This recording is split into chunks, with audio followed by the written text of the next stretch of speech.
Excuse me. Good afternoon. Happy Sunday. We're back.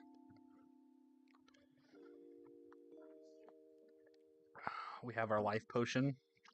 Life potion. This is what we're calling the iced coffee now. Life potion. I like it. Yeah, so what are we doing today? Okay. We need to pin our chat. We need to take care of all our housekeeping things. We need to pin our chat.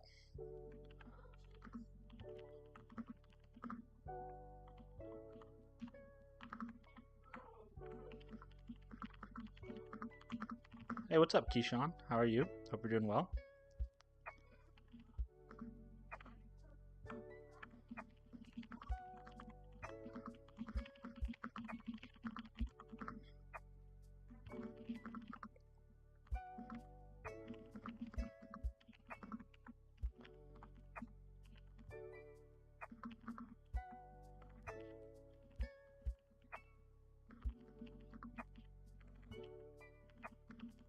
Hello, Butterscotch. How are you?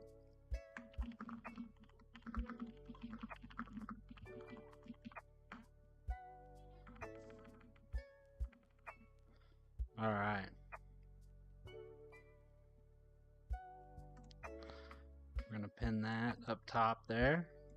Pin that message. I don't know if anybody actually reads the pinned message, but maybe it helps. Maybe it helps.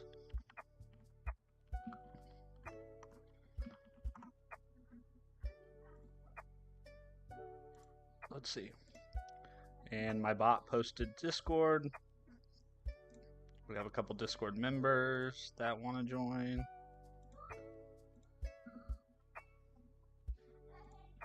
So we're going to approve them. We're doing all the housekeeping tasks.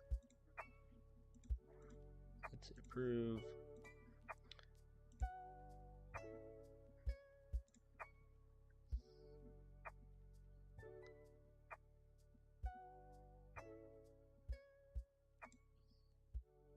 All right. And now we are going to get to training.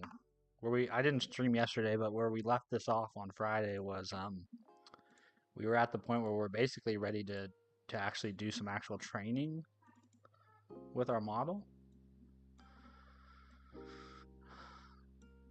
Oh no, we're not ready to, we still have a couple functions I have to implement. I need to implement this function, and then I also need to implement this function.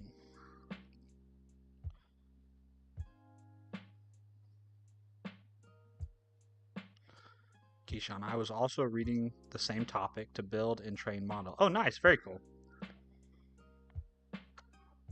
Yeah, I don't know how much like continued work I will do in this space, but I'm hoping that after reading the book and going through the exercises that I'll be somewhat more informed.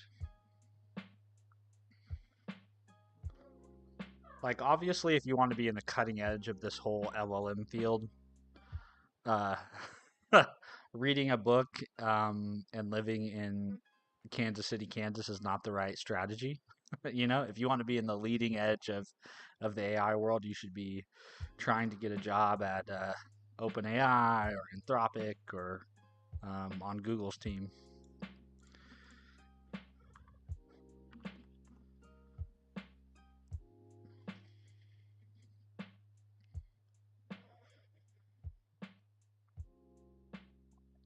All right.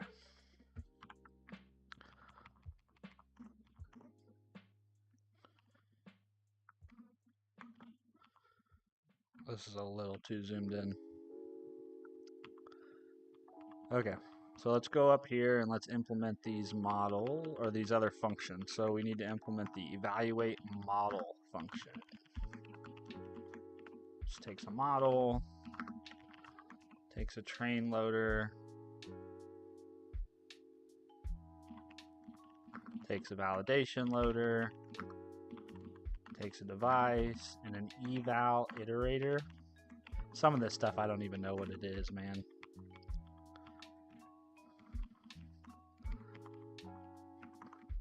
Okay, so the first thing we're going to do is we're going to call model.eval. Then we're going to say width, torch, no grade. We're going to say calculate the train loss for that guy and calculate the validation loss. Then we call model.train. Whoops. Model.train. Then we return our training loss and our validation loss.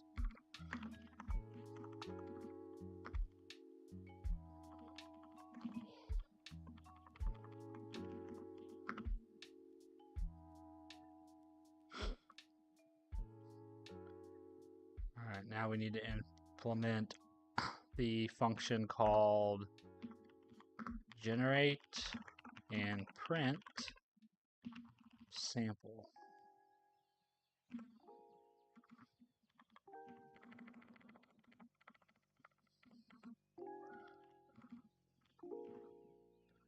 In which case we will do model.eval.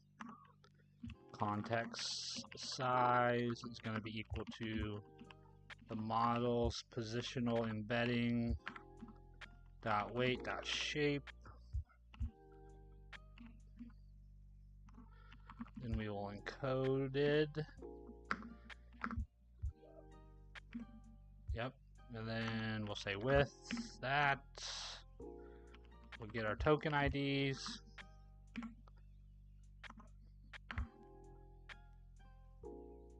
Model equals model. Actually, I think Copilot's causing me more of a headache than it's helping at the moment. Hello, Lee. How are you doing? Hello, GT edits. This is Python. Yes. I always give the disclaimer that Python is not my. I wouldn't claim Python as my native language, but when I need to use it, I'm happy to use it. And in this case, the book that I'm working with to learn about this stuff, all the snippets are in Python. And I think one could argue that if you want to be in the, I think one could make the argument that if you want to be in the AI space, or if you want to be in like kind of the infrastructure of AI, you probably need to know how to write Python, and you need to be very comfortable with it and probably even enjoy working with it. But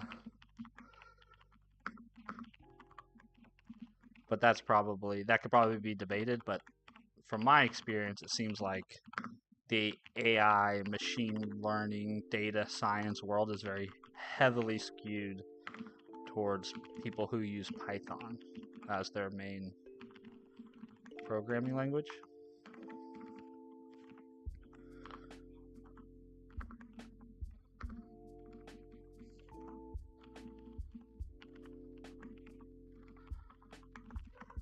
Okay, I think that takes care of all the functions that were not implemented. So I'm not passing anything to my.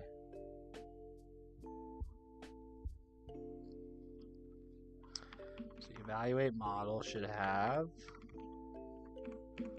Hopefully I typed all this right. Model, train loader, val loader, device, and eval iter.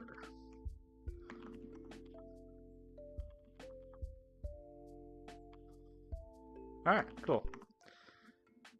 So now what are we gonna do?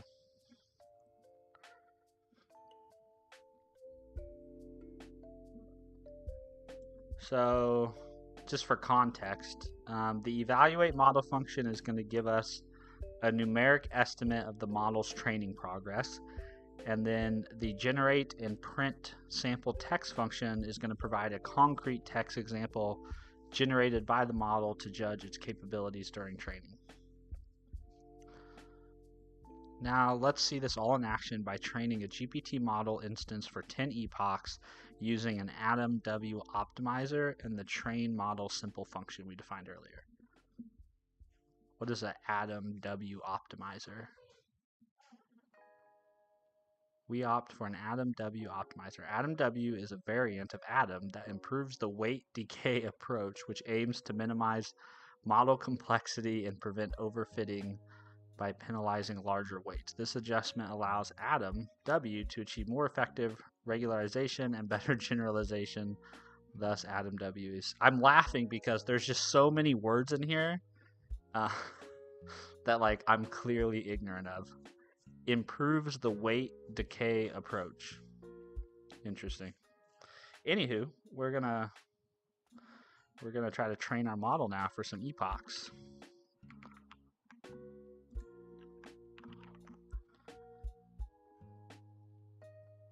Keyshawn, can you provide the PDF file of this book on Discord? I am not going to. I don't want to get in trouble. I paid for the book. If you want the book, I'm going to encourage you to pay for it yourself. Support the author. Obviously, support the work he did to put the book together. If you can find the PDF yourself, obviously, live the life you want to live. But I don't want to be accused of redistributing copies of a work that I shouldn't be redistributing.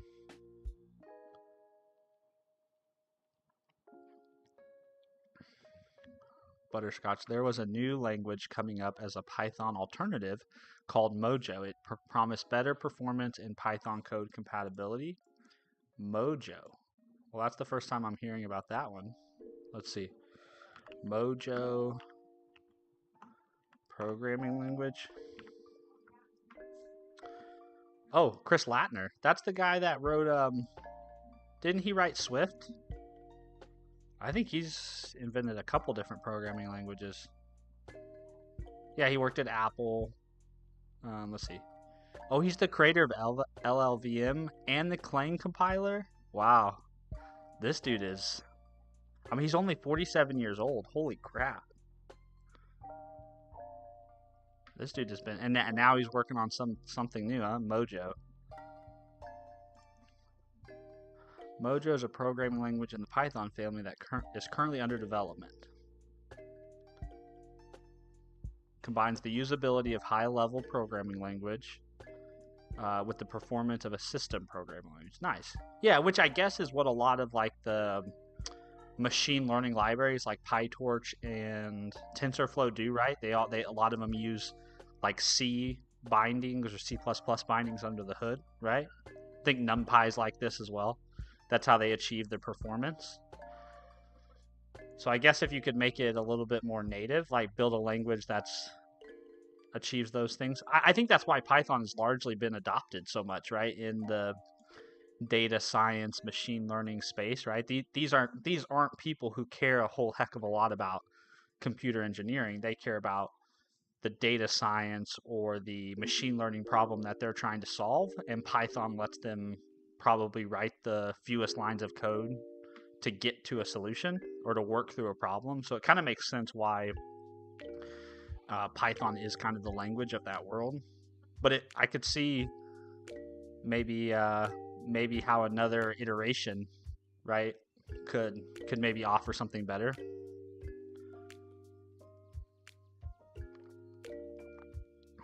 Diego Rodriguez, what book is that? The book is called Build a Large Language Model. You can find it on Manning. You can find it on Amazon. If you type !what bro doing, you'll see the link. The link should also be in the description of my stream too. So if you look at the description of my stream, you should see the link to the book there. It looked like it was cheaper when I originally bought it on Amazon. It was like $50, but it looks like Manning is selling it for like $26 or something like that. So maybe better to buy it straight from the publisher.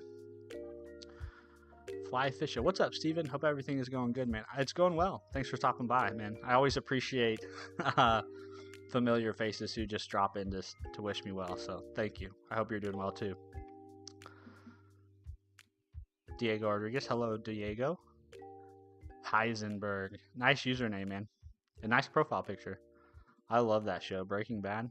I've seen it probably start to finish, I don't know. I've probably seen it start to finish 10 times. the first time I kind of binge watched it all was when I was in college on Netflix, and it got me through my calculus class. Because my calculus teacher, he was a gentleman who was originally from China, and he had a very thick accent, and it was very hard for me to understand his lectures. So most of the time, I would sit in class, take notes. At the same time, I would like prop my phone up on the desk in front of me, the person's like desk in front of me, watch Breaking Bad or listen to Breaking Bad, scribble all the notes from the lecture. Then I would go home and just watch a lot of Khan Academy. uh, but yeah, Breaking Bad's such a great show. Watch it all. Which IDE is that? VS Code. This is NeoVim. So if you're not familiar with NeoVim, that's what this is. NeoVim is like a terminal-based editor. But it's been fun. I'm actually a pretty big VS Code user, but at the beginning of this year, I sort of took the plunge into the NeoVim world, and it's been fun. I still use VS Code, but for stuff like this, I'll use NeoVim. I kind of go back and forth. Depends on the day. Depends on my mood. Keyshawn, Mojo is no joke. Well, yeah. I mean, I could definitely see somebody wanting to develop a language that's kind of hyper tailored to that type of a population of professionals who aren't necessarily interested in like hardcore computer programming, but they need highly performant code that's easy to write. So I could totally see there being a market for that, especially in the machine learning, AI, data science world. Which to be honest, is like not my world, right? Like I I'm primarily a web developer. If I had to call myself a developer, that's the category I'd put myself in. But I could definitely see that being a thing. Big Nova Dev. Hello, Big Nova Dev. Network, but hello, Steven. Network. Why am I banned from the Discord server again? I really don't know why. I'm Network Bib. Yeah, I know you're Network Bib. Yeah. I'm tired of Network Bib hustling me. Web Dev Cody. To do a vertical stream, do you need to do anything? Hey, Web Dev Cody. Sorry, I missed your username there for a second. Good to see you, and as always, thank you for all the content that you've been putting out lately. Really enjoyed your videos on the work you've been doing with Unity. That was really cool. But as far as vertical stream, the only thing I do special is I have a separate profile in OBS that just has my aspect ratio inverted. That's the only thing. And then obviously then your base canvas is not 1920 by 1080, but 1080 by 1920, I think, if I'm saying those in the right order. And so then I just lay out my screen that way. So nothing special at all. I think if you want to do a vertical stream and a horizontal stream at the same time, you have to do some special stuff. Like there's like a plugin you can get for OBS. But I have not taken that plunge yet. Butterscotch Kiddo is back. Yeah, I don't. Network Bib has been kind of hustling me. And he keeps asking to like. He just keeps acting like an asshole and then trying to act like he didn't act like an asshole. So I'm at the moment kind of avoiding him. Arkin, are my chats visible? Yes, your chats are visible. I'm getting a little bright here. I'm doing my best to try to pay attention to all the chats, Arkin. So if I miss one, that's my bad. It's my bad.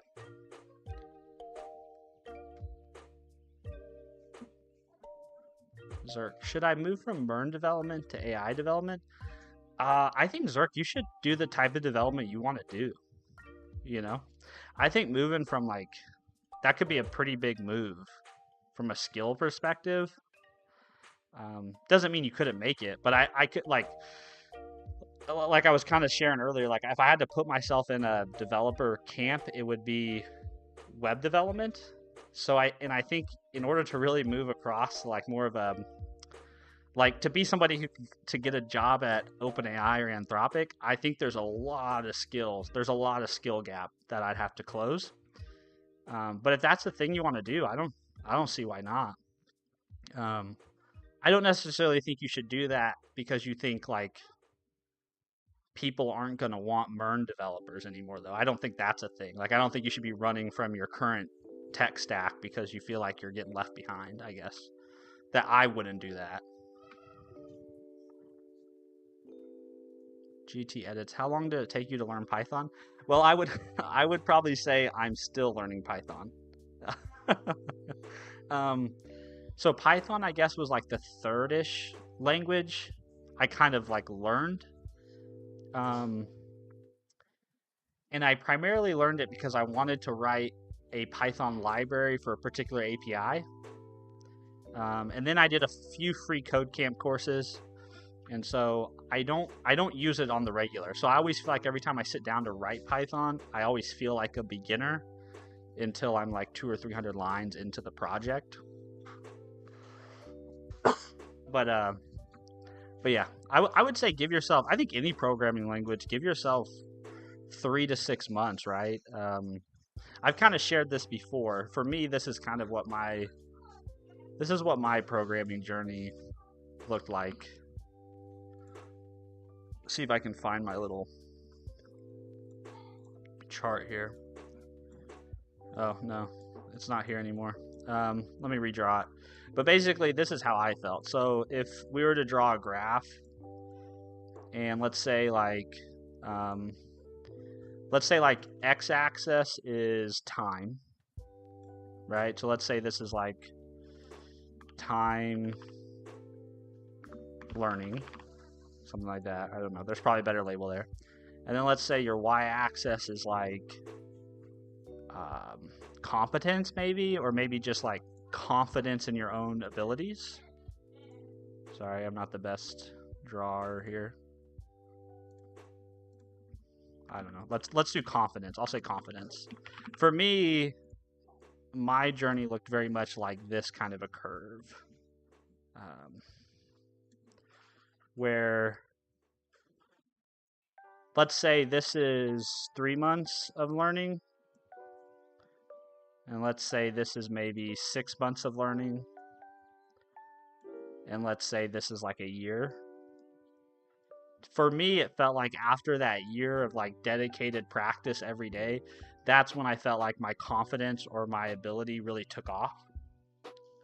Where I guess the big inflection point for me was where I felt like I could have a problem and I could come up with my own way to implement that and solve that myself. To me, that was like the big inflection point. So I think when you're learning something, give yourself plenty of time, right? Like, don't be one of those people who tries to learn it in, like, I'm going to try to learn JavaScript in 30 days, you know? Don't be one of them. All right.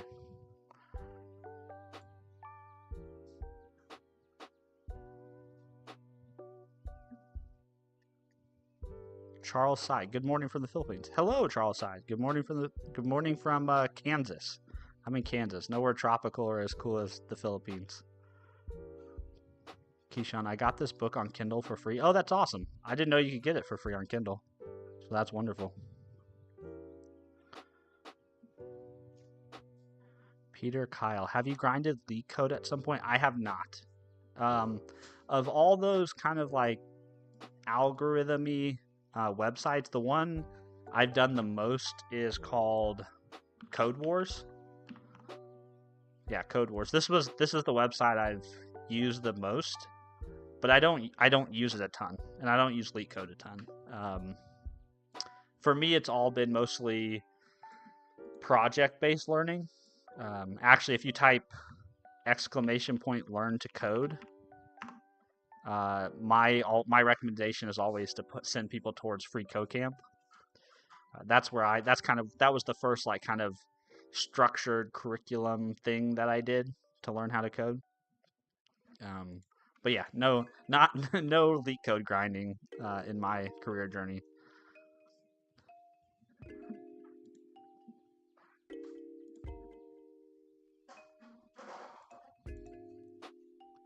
Mike, hi sir, what are you building? Hey Mike, I shouldn't say I'm really building anything at the moment. What I'm doing is I'm reading this book called Build a Large Language Model, and I'm largely reading the book and then implementing code snippets from that book, and it's primarily oriented around understanding how large language models are architected, how then you then train them and evaluate them, and then I think at the end of the book they're going to go over like fine tuning a little bit.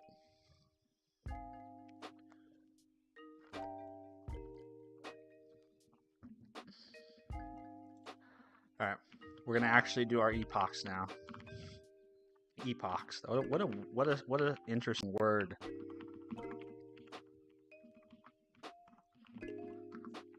Okay, so we've got our model, GPT model. We're going to pass in our GPT config. We'll have model.toDevice.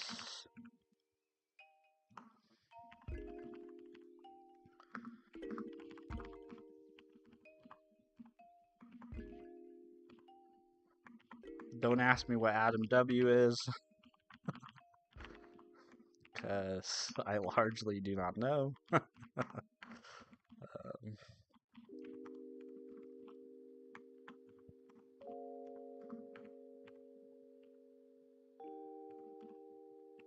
It has something to do with dealing with your weights. What, though? I'm not exactly sure.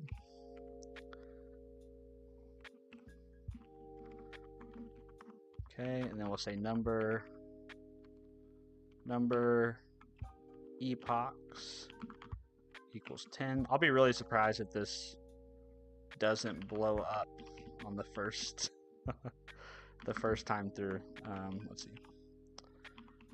Losses. Tokens seen equals train model simple.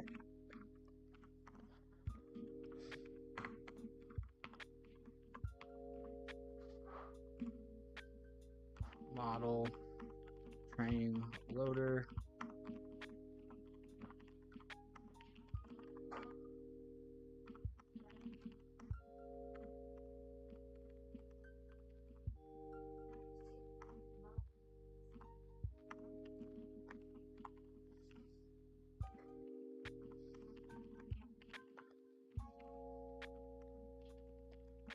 Start context. So this is the thing we're trying to complete.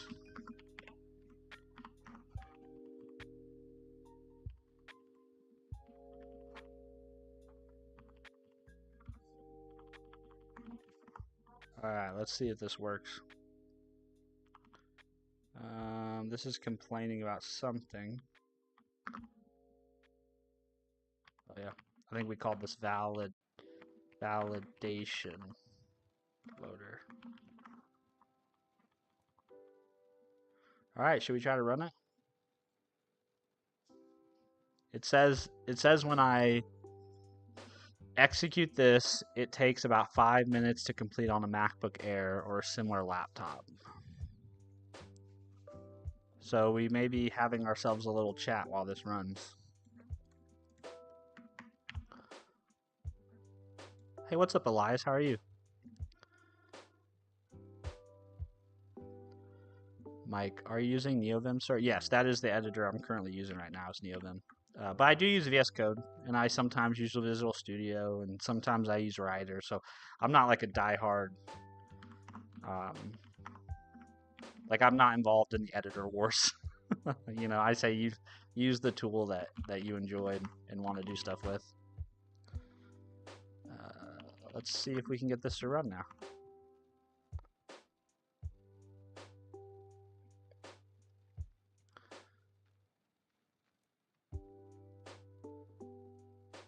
Okay, something. See, element of zero tensors does not require grad and does not have a grad FN.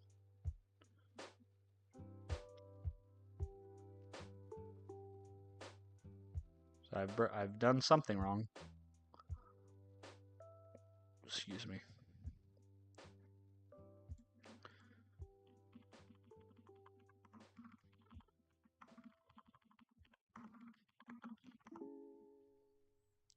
Stux. How are you training your GPT models with your own software and hardware? Or yeah, I think the way this book is written, I think the snippets are using such a small amount of data that you can train it on your local hardware. I think if the data set was much larger, that wouldn't be possible. So we're definitely not building like a proper LLM. We're building like a tiny little GPT just to kind of simulate the steps involved. And I think after we get through this portion of the book, we actually are going to load in open weights from GPT-2 so that you don't have to do the training yourself. You can just use somebody else's weights. I do have Nightbot installed. Butterscotch was actually the one who recommended Nightbot to me. I'm still kind of blown away that it's free. What is this channel about? So my channel has kind of evolved over the years. This channel has been around for like 12 plus years, and there's another channel I have that's even older than that. So I've been making YouTube content for a long time. But yeah, the channel is kind of just whatever things I want to talk about or I'm interested in or want to make content around. And so lately it's been a lot of content around programming and coding and development stuff. So yeah, that's what it's about. That may change someday. Mike, you are Giga Chad, sir.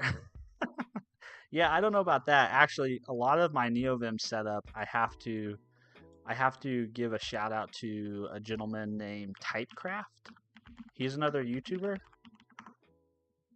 He has a series of videos that's called NeoVim for Noobs. And this course, so one night I was laying in bed and I actually watched all of these videos start to finish in one night. And these are the videos that sort of convinced me, okay, I could maybe make NeoVim a viable alternative to what my workflow looks like in VS Code. Because I had seen people edit in NeoVim and I thought, man, that looks really cool, looks really sick. But the two things that I never saw anybody do with it was I never saw anybody do debugging with it. And I saw very few people do like test runners, where you actually can like execute your unit tests in your editor, which are two things that I commonly do in VS Code as part of my workflow. But this series is like, oh, okay, I can see a path forward. So a lot of my NeoVim setup I have to kind of credit to Typecraft in that course. So if you're interested in NeoVim, I would highly recommend that playlist. I think he also has it on his website. So if you Google NeoVim for Noobs, you'll get there. You'll get to the right place.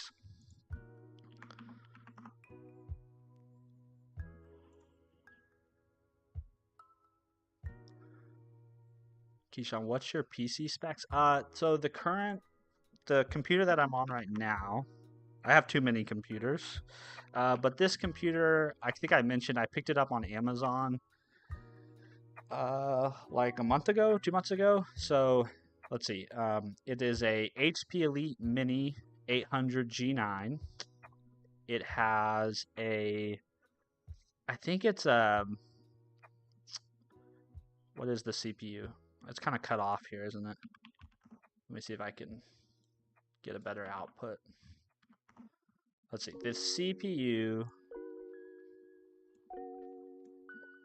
is a i7 14th gen. It's got some integrated graphics, so no dedicated graphics. It does have 64 gigabytes of RAM and a 2 terabyte SSD. The 64 gigabytes of RAM is really what I've never had a computer that's had more than 16 gigs. And so when I found this computer on, it's like a little mini PC. When I found it on Amazon, I'm like, I'm getting that. That's a steal. It was normally like a $2,000 computer, and it was on sale for $1,000. Like, I'm not passing that deal up.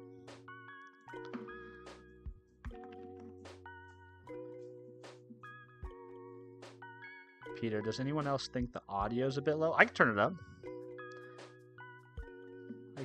I'm gonna raise it just a little bit.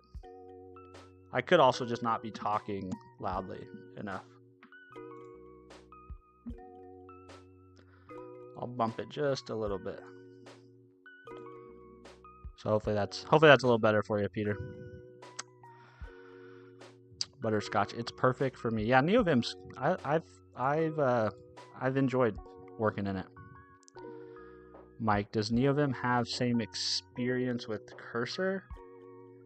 I don't know. I haven't used Cursor. I'm guessing what you mean is like, does it have the ability to have like an agentic, like AI powered workflow? It doesn't currently, but you could use something like Claude Code or Gemini CLI in partnership with your NeoVim setup, right? So you could have those terminal based agents running while editing in another tab or another terminal window.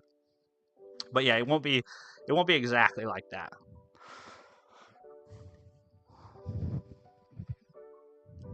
Butterscotch, you should not display your local IP. Oh, okay. Well, I didn't know that. Thanks for giving me a shout out there. Looking out for me. I appreciate you. Big Nova, laugh my ass off for real. Well, you guys are looking out for me, so I appreciate that. I want to be safe on the interwebs.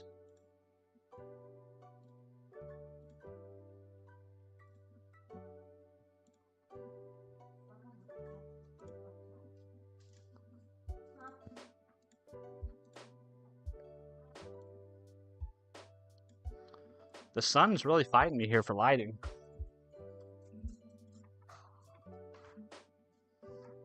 It's like too bright, then not bright enough. Jose, what font are you using? I use a font called, let's see. I'm pretty sure it's called Cascadia. Yeah, Cascadia Cove Nerd Font Mono is the font I use. And I've enjoyed it. I actually, Scott Hanselman was the one that put me on that.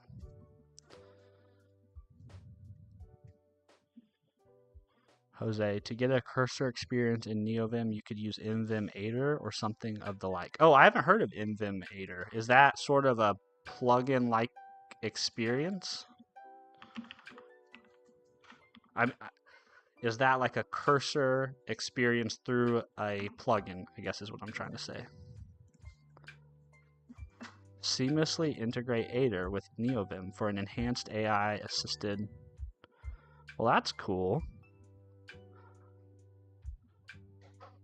Can you bring your own like provider?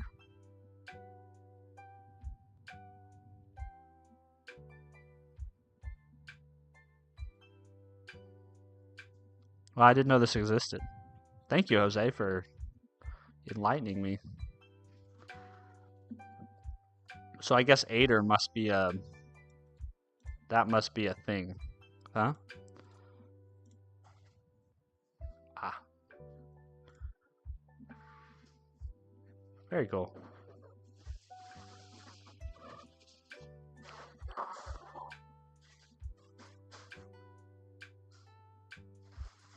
So can you pick your own LLM? That's what I'm interested in because I pay for. Oh, here we go. Connecting LLMs.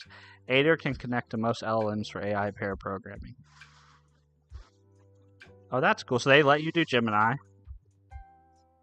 and they do GitHub Copilot.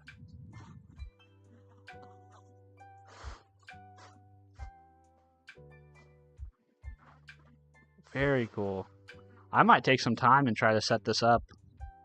Because I do pay for Gemini and I pay for Copilot. Yeah, that's cool. I'm gonna hold on. I'm gonna add this to my to-do list.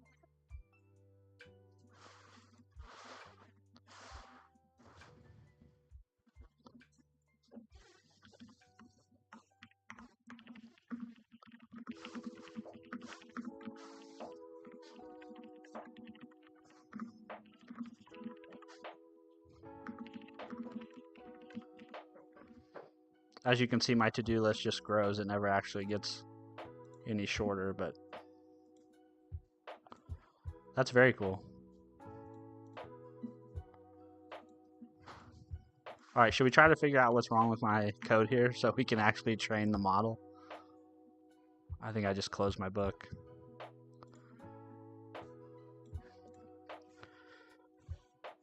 Stux. Why do you use Blue Sky instead of Twitter? Yes, Twitter. No X. So my use of Blue Sky started because I had a Twitter account for the longest time that got it got like banned, or my account got suspended. Supposedly the reason they gave me was I was trying to do some sort of suspension avoidance, and so I lost this account that it had. I mean, I had this account for like 10 plus years, and I tried to appeal it, and I can never appeal it, so I just stopped using X for the longest time and moved over to Blue Sky.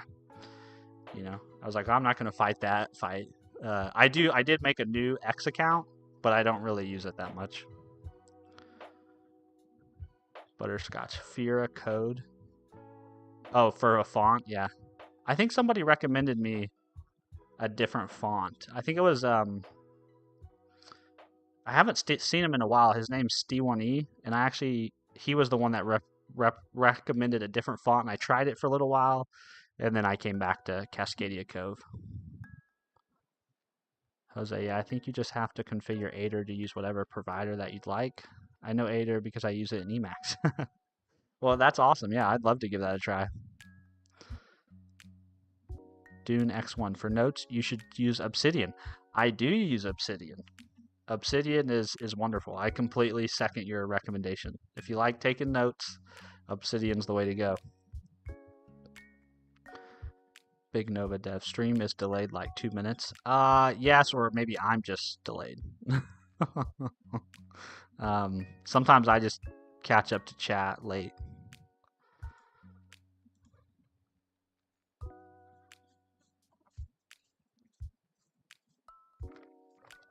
All right, let's try to figure out what I did wrong with my code here. So let me generate that error message again. Also, let me comment out all the other print statements. That actually might take longer than is worthwhile, but let's just generate that error message again.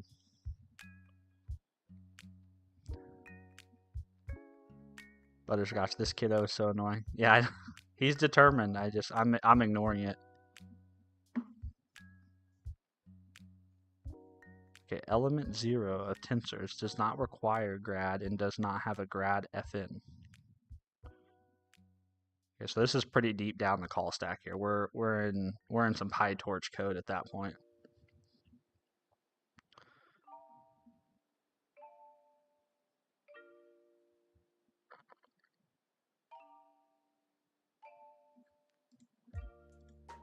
Okay, so what did I just have to go back through my snippets here and see if I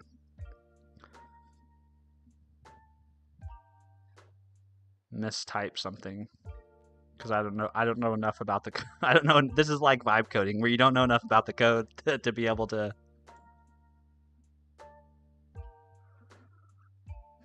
let's see, train model simple. Let's look at that first.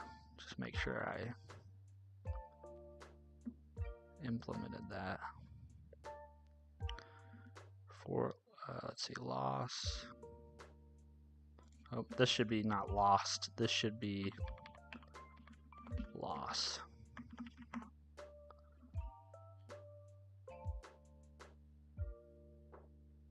Okay. Let's see if that was a mistype.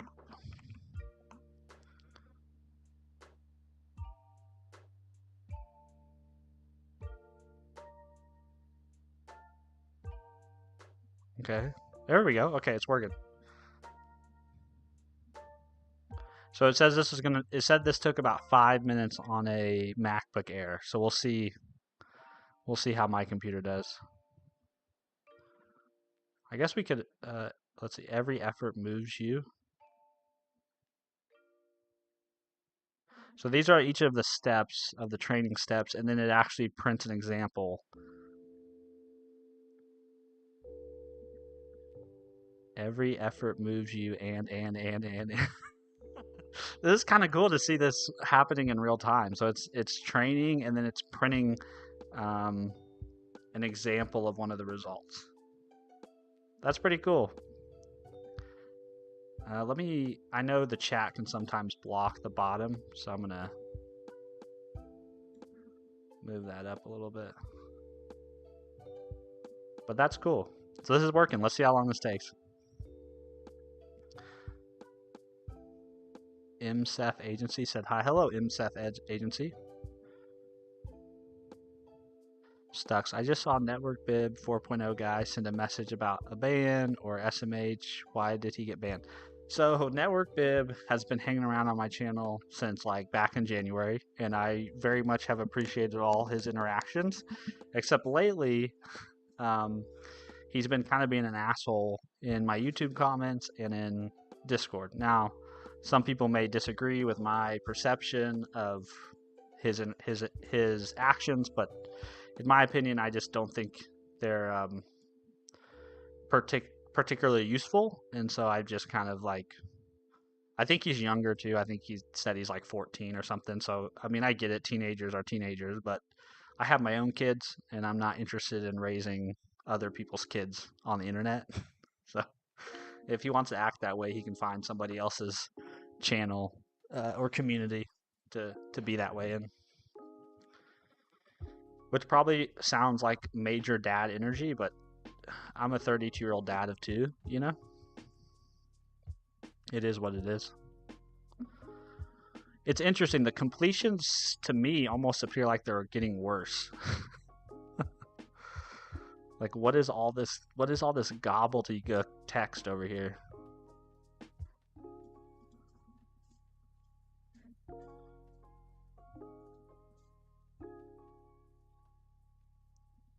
This is cool though. It's very cool to see it step over, and you can see the loss functions change. Let's see. I should have timed that. What was that? Probably a few minutes. Okay, so we actually ran it, and it ran successfully.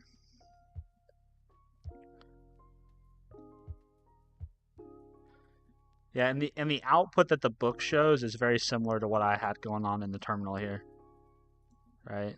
So you can kind of see. As we can see, the training loss improves drastically, starting with a value of 9.7 and converging to 0.39. So let's see, what did mine converge to? Mine converged to 0.88. So not quite as good as the book reports, but not terrible. See you, Stux. Have a good night. Thanks for hanging out.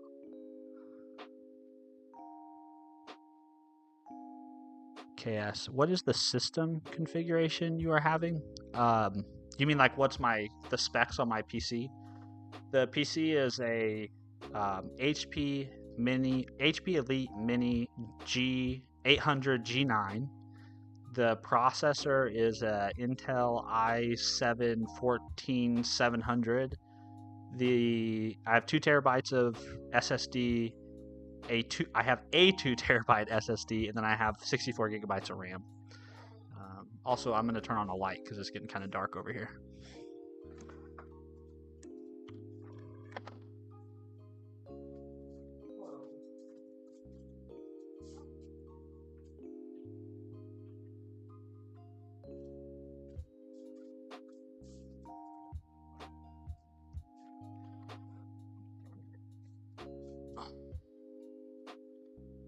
The sun went away. I think we're supposed to get some rain or some thunderstorms today at some point. Peter, is this training like a neural net? Yeah, that's exactly what it is. Yeah. That's exactly what it is.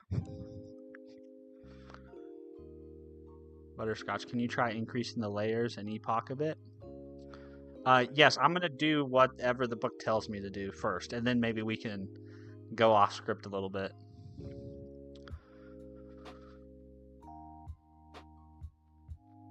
Jean, do you remember me? I don't, Jean, but if you've been here before, thank you for coming back to visit us. We always enjoy repeat chatters.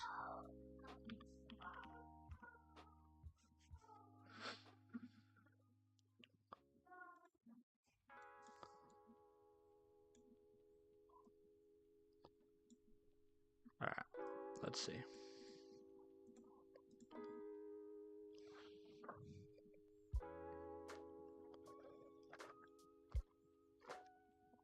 Jose, what's the name of the book? The book is, actually, I'll just go to the link. That way you guys can see it. The link is in the description of my stream, but it is called Build a Large Language Model from Scratch. This is the name of the book. Looks like Manning has it on sale right now for $35, and I think it's worth every penny. I have been very much enjoying it. There's definitely a lot in it that I just don't have the prerequisite training, I guess, or education to really sometimes understand exactly what's being said. There's a lot of me reading it, then I stop. I do a lot of Googling, a lot of like, what is this? What do they mean by that? Right. So there's a little bit of that. But the code samples are in it are good, and I feel like it is helping me develop a better mental model of how transformers work and how transformers are built for sure. So I would recommend it. Like I said, I'm on the 4th of 6 chapters, so I still have a little bit to go, but yeah, I like it. Mastermind, cool hairstyle. Oh, yeah, I don't know. I think it's kind of just like a dad hairstyle, right? I mean, nothing too fancy. Butterscotch. I think it is time to add a specs command. Oh, that's a great idea. That is a great addition to Nightbot. Let's add it together, huh? Let's see. Actually, we should probably let's just link to the listing on Amazon too. But Butterscotch, you need to either become a streamer or you need to start a business where you're basically like you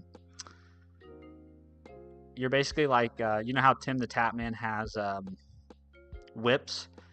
You need to start a business where you're like a bunch of really big streamers whips, because you have wonderful suggestions for this type of stuff.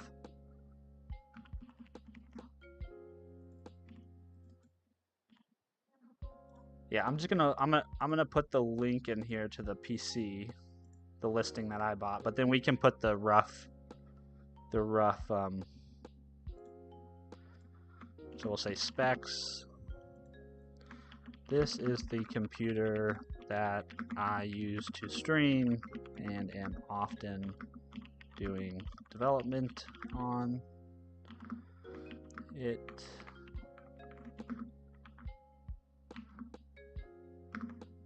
It is a HP Elite Mini 800 G9 with a 14th gen Intel. I could probably just copy this, but 20 core i7 14700, 2 terabyte SSD, and 64 gigabytes of DDR5 RAM. There we go.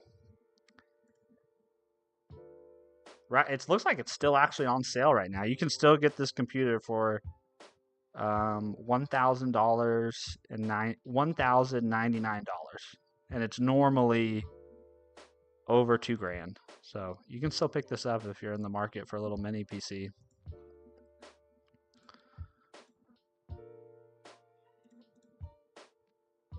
I know everybody has their opinions on Windows.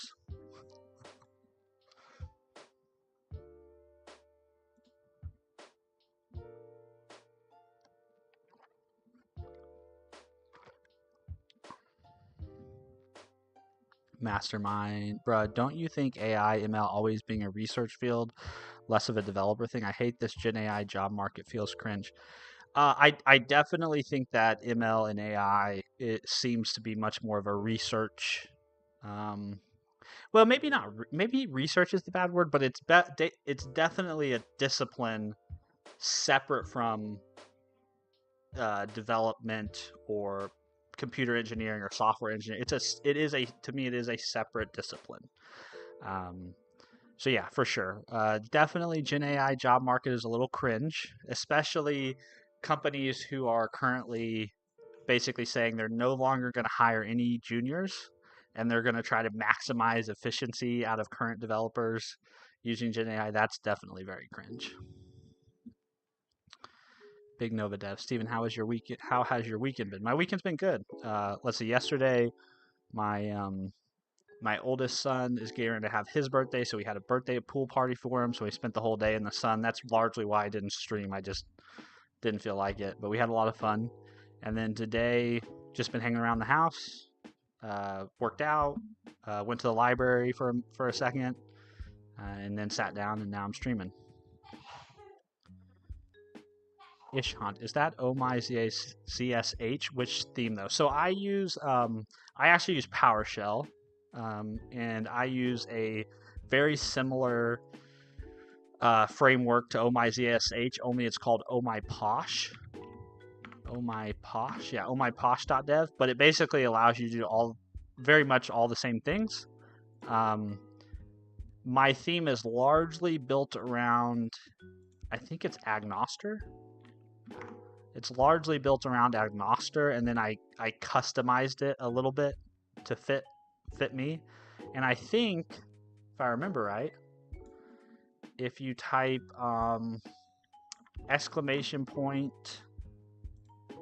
!PWSH in the chat, yeah, !PWSH, you can find all my like PowerShell profile and Oh My Posh theme, all that custom stuff. Big Mac views. Who would win in a fight of all the Transformers or the Holy Spirit? Definitely the Holy Spirit, obviously.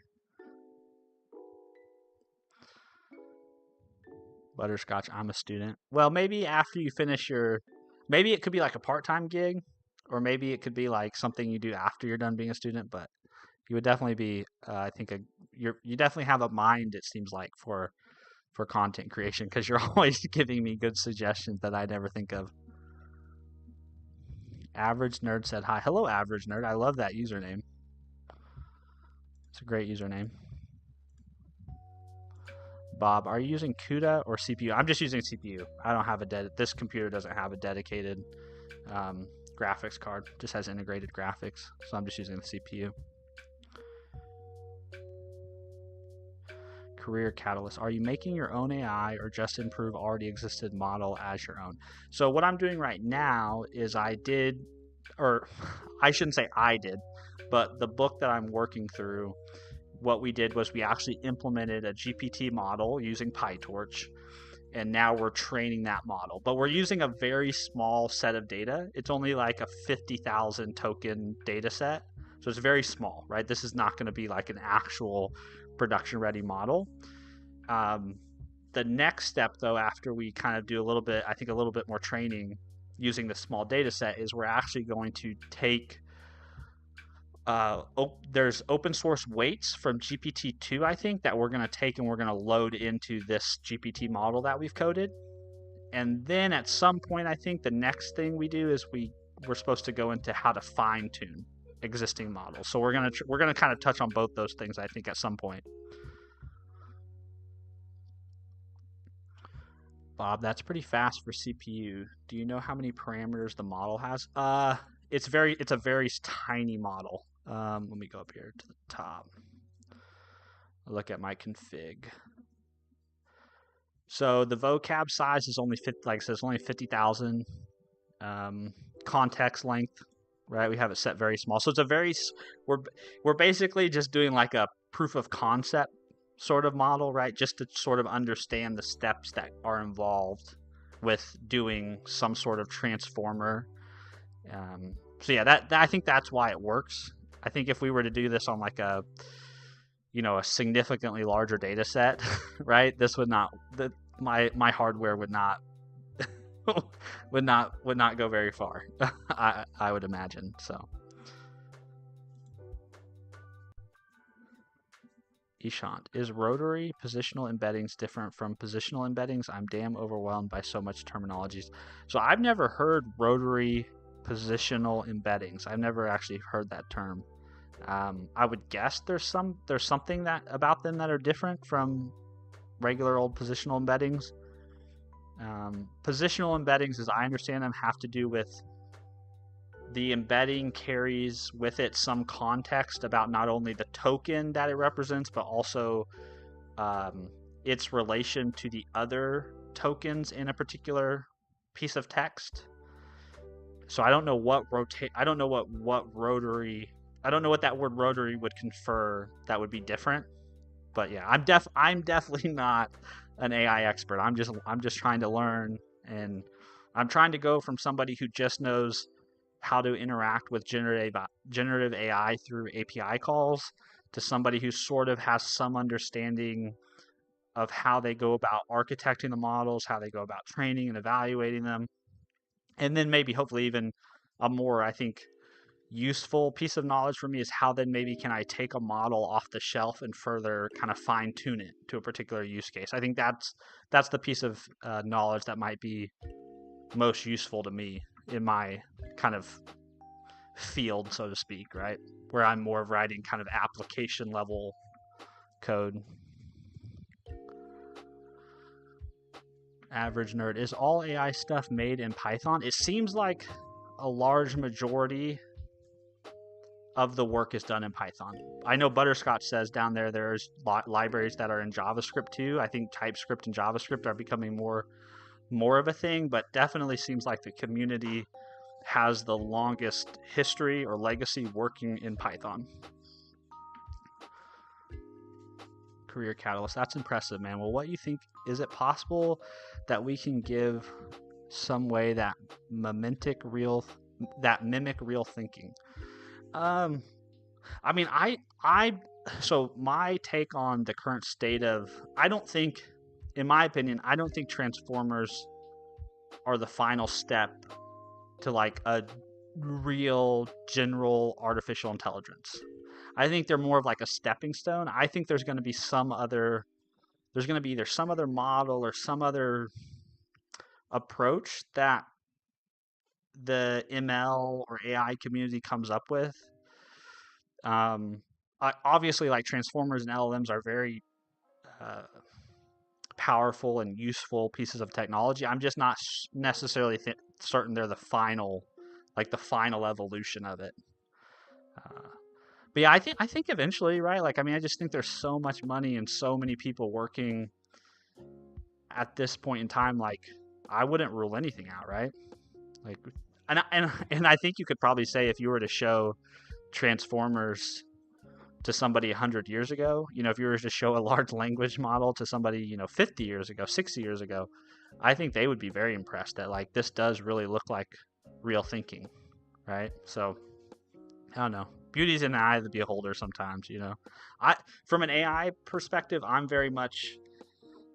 not a skeptic, but I'm also not like a hype bro. Like I'm very much in the middle where like I think the technology is super useful and super valuable.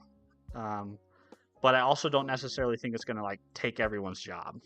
Like I don't necessarily believe that in 5 years, all code is going to be written by transformers. So yeah, I'm kind of middle of the road. Peter, is the number of epochs like the number of times you train the model? Yes, the one epoch represents one cycle through the entire training loop that you have. So up, yeah, here's a good diagram of it. So one epoch is one complete pass over a training set, right? So this is going through the whole step. That's an epoch, and if you do 10 epochs, then you run through that 10 times. I think that's kind of an interesting word to choose. I'm guessing there's a good reason why they chose epoch to represent that, but it does kind of seem odd.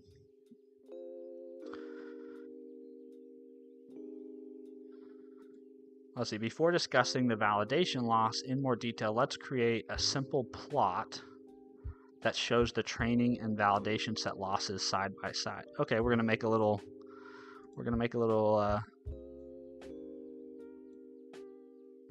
chart here.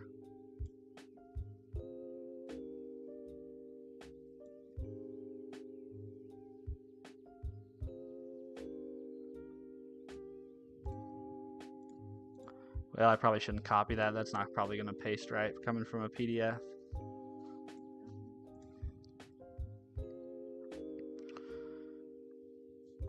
Let's see, Bob. Imin. Hello, Imin. I think I'm saying your name right. Sorry if I messed up your name. Imin. Hopefully I got it somewhat right. Butterscotch. Most AI libraries are built with C or C++. Yeah, that's the confusing part, right? Is like, or I don't know, I guess that's the confusing part for me a little bit. Is like everybody writes Python, but then under the hood, the Python calls C and C++.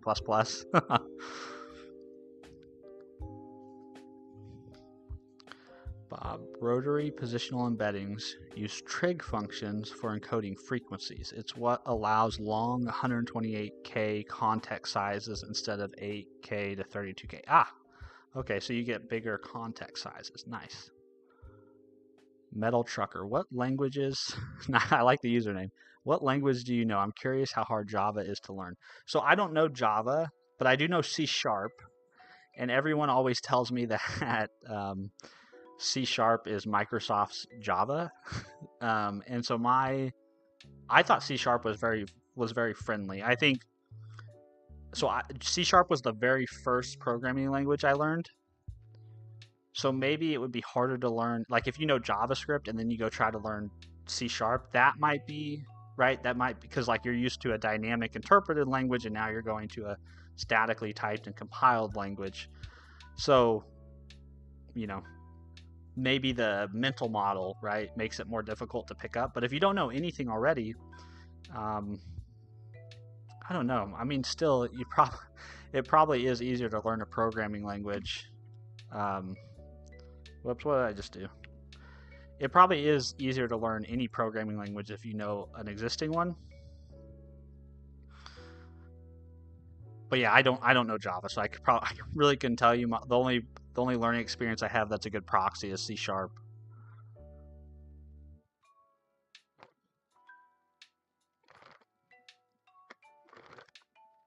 SS, hi. I just joined. Sorry to interrupt, but if I wanted to start from beginning, from where could I read this from beginning? So the book I'm using a book. Sorry, hold on one sec.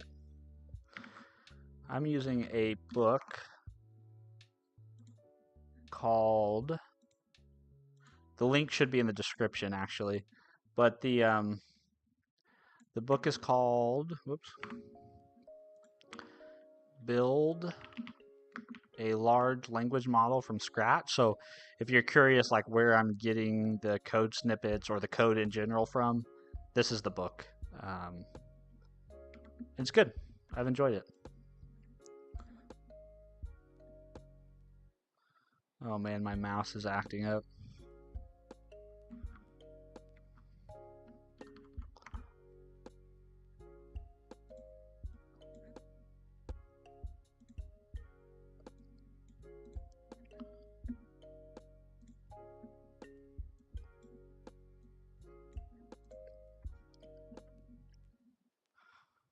Let's see. Java is probably mid difficulty to learn, but not as easy as Python, not as hard as C++. I would agree with Bob there. Ishant, Olama or VLLM? I've not used VLLM. I've only used Olama, and Olama to me seems like the easiest way to work with models locally. Like it's very quick to go from not having a model running locally to having whatever model you want to run locally. So yeah, I guess I can't speak to VLLM, but Olama is pretty awesome. Average nerd. I'm coding in C at home while hearing your live right now. Awesome. That's very cool. That's the whole vibe that I've been trying to want to create with my streams is like I'm working on something and maybe hopefully we can all kind of hang out and maybe you guys work on something else or you can try to follow along and help me not be such an idiot on the thing that I'm working on. So very cool. Would it be easier to learn Python first then Java, or would it just be more confusing? I don't think you could go wrong. Like I said, I think you could make the argument that it could be confusing going from a dynamically typed language to a statically typed language, but I think you could also make the argument that knowing one programming language makes it easier to pick up any other programming language, right? Because there's a lot of transferable concepts there. I think the key is to pick one and start. Butterscotch. I'm a big Java hater. I've never used Java, but I love coffee, so I kind of feel obligated to figure out to spend some time learning Java. The Ascent code. Hi, bro. Your video of rate limiting on .NET APIs have been much help to me. Thanks for that video. All the best. Well, I appreciate that, Ascent code. Thanks for stopping by to drop a nice comment. It's always nice to hear from people. And yeah, if you, all my videos that I try to make are basically like, here's something I learned. Maybe it's helpful to you too. So I'm definitely not a master or an expert. I'm learning every day, just like all of you, and I'm just trying to share the things I'm working on and the things I'm learning. Oh, Metal Trucker Bob has some good advice there about which to learn.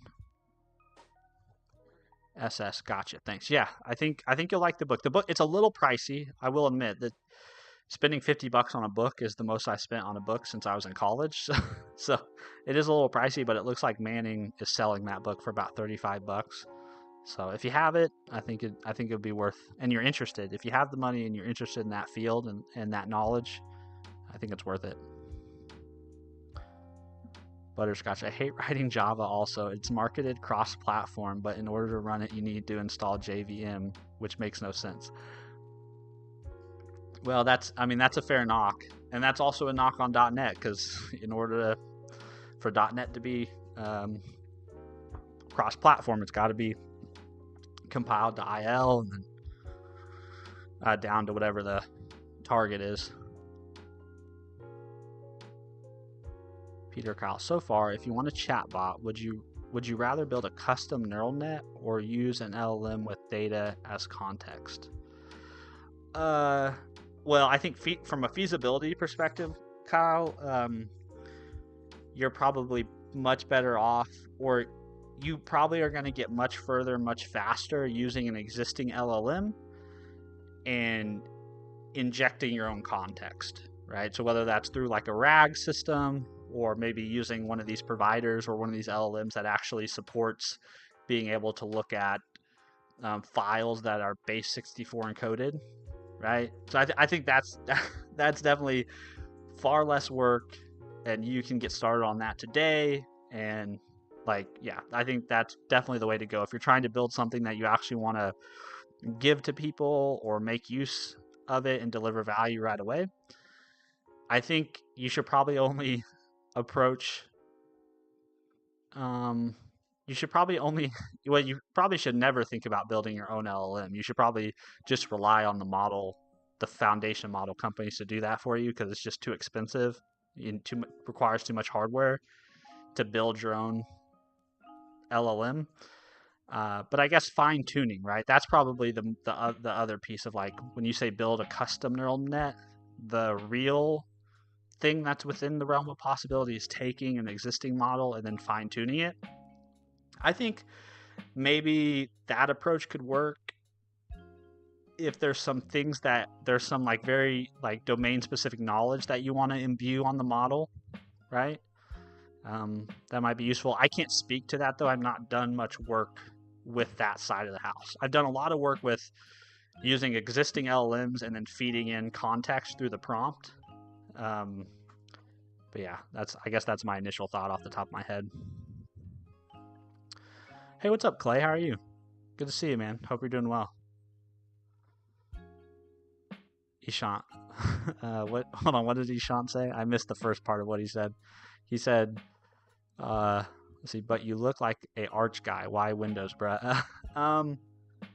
Yeah, I don't know. I've been developing on a Windows machine since I started learning how to code, and I've just kind of gotten used to it and enjoy it. And I have access to Linux machines if I want them, right? So I have WSL.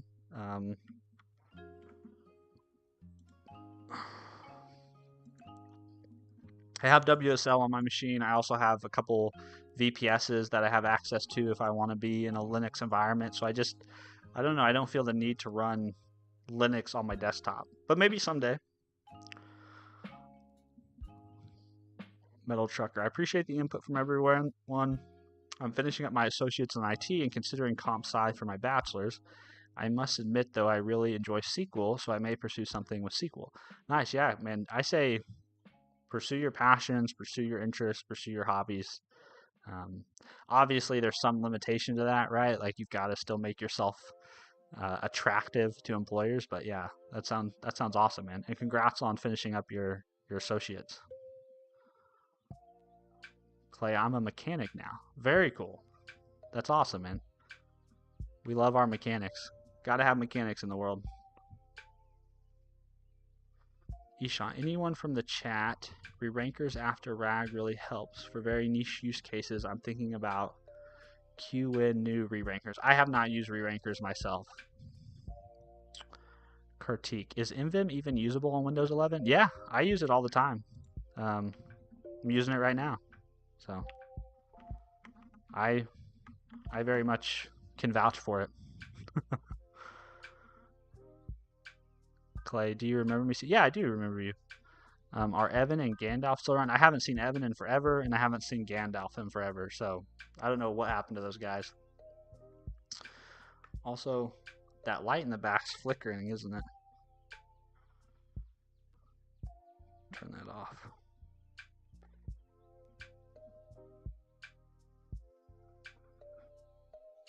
I feel like I've done way more yapping than coding this stream, but that's the way it goes sometimes.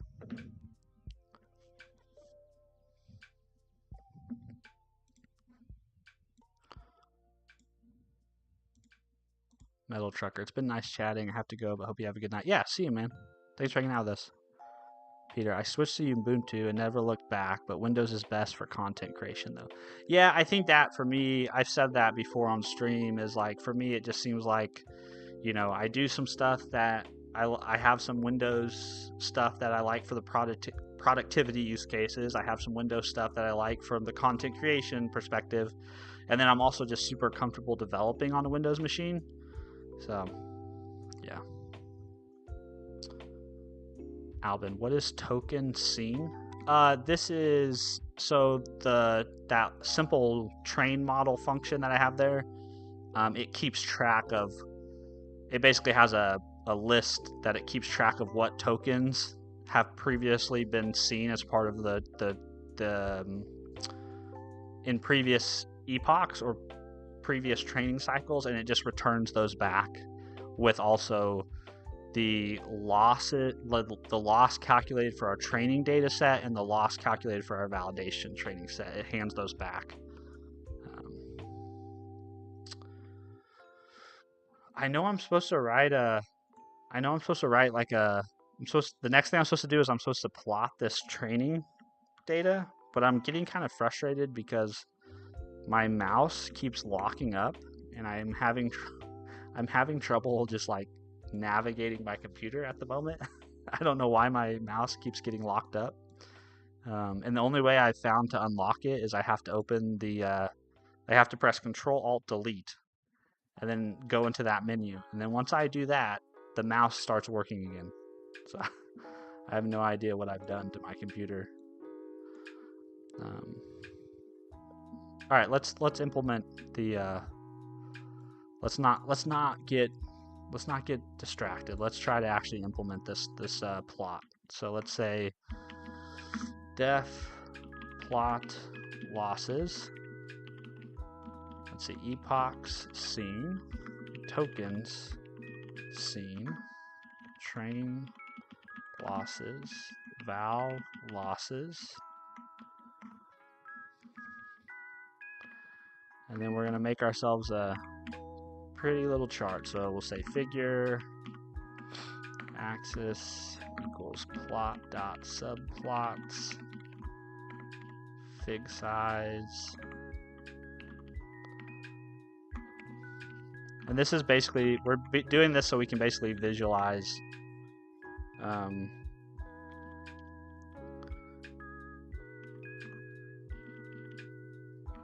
do I have matplotlib in here? I don't think I have matplotlib installed.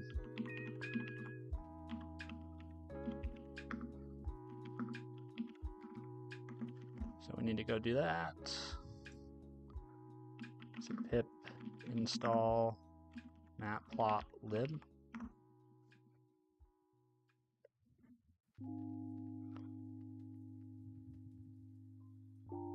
Albin, disconnect and reconnect.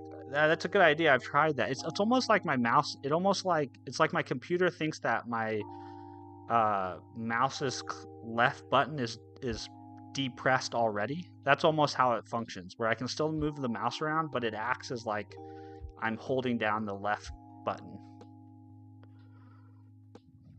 Is it only while training? It just randomly, and it started this like 5 or 6 days ago, and I've been fighting it on and off. I found a couple subreddits where other people have complained about the same thing, but I've yet to find a solution. Clay, I need to take apart a Porsche 911 tomorrow, the biggest job yet. Oof, that sounds stressful.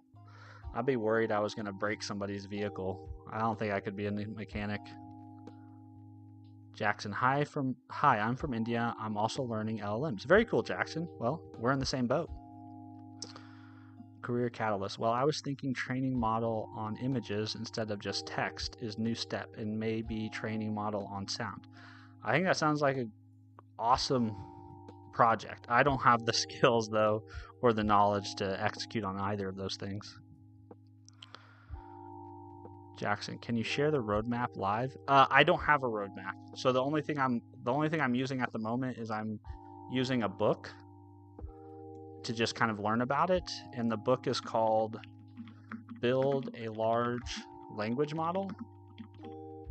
It's by a guy named Sebastian Roschak. It's a little pricey. It's like a $50 book, but so far it's been good.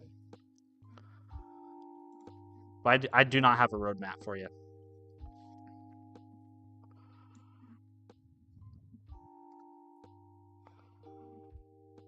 Bob, typo, matplotlib. Oh, did I?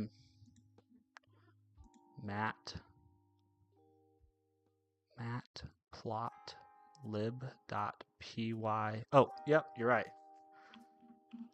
There you go. Thank you, Bob. Bob's got eagle eyes. I like that.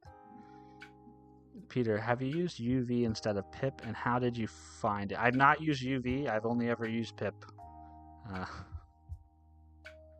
Jackson, do we need a prerequisite for that? Well, I don't. There probably is some prerequisite knowledge that would be helpful for it, because there's definitely been times where I'll like read a paragraph and there's like 10 words in there that I don't quite know what they mean, and so I have to go to Google and sort of figure out what are they referencing here. But if you're willing to dive into something, and just kind of get an understanding to basically to figure out what you don't know, how big the vast is between what you know and what you don't know, and then just start whittling away at that, I think it's a good place to start. Clay, are you still doing the good old gym streams? I haven't done any gym streams lately. My gym time is kind of sacred to me. That's kind of like when I work out, that's like my time, right? And so there are just days when I don't feel like sharing it. So I haven't done any more gym streams. Bob, UV is awesome. I'm switching everything to it. So is UV like a different package manager for the Python ecosystem? Is that the situation?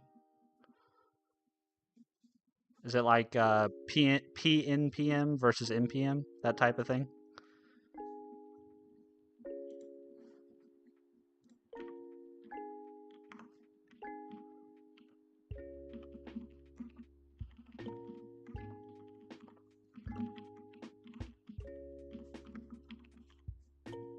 Jesus, what did I just do?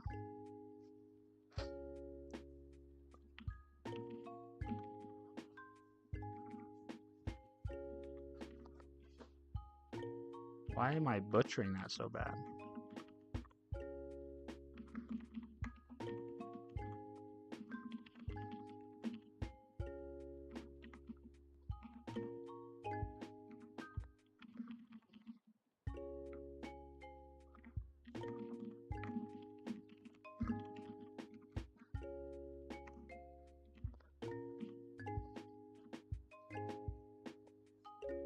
Whoops.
I don't know any of the code. I don't use matplotlib that much, so I'm just copying this code and I'm vibe coding it right now.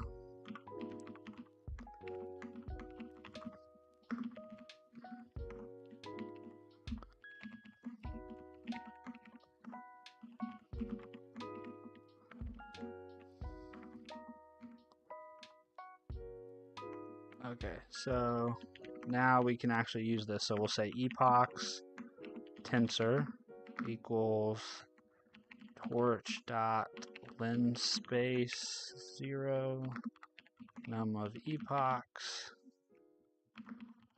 length train losses. Then we'll say plot. Oh goodness, plot losses. And then we'll say epochs tensor tokens seen train losses and val losses. Okay, and then we have to run this again, so we have to do all that training again. But then hopefully we should have a plot pop up after it.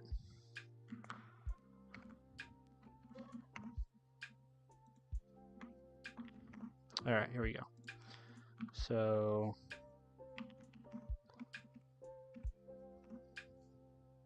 how this goes.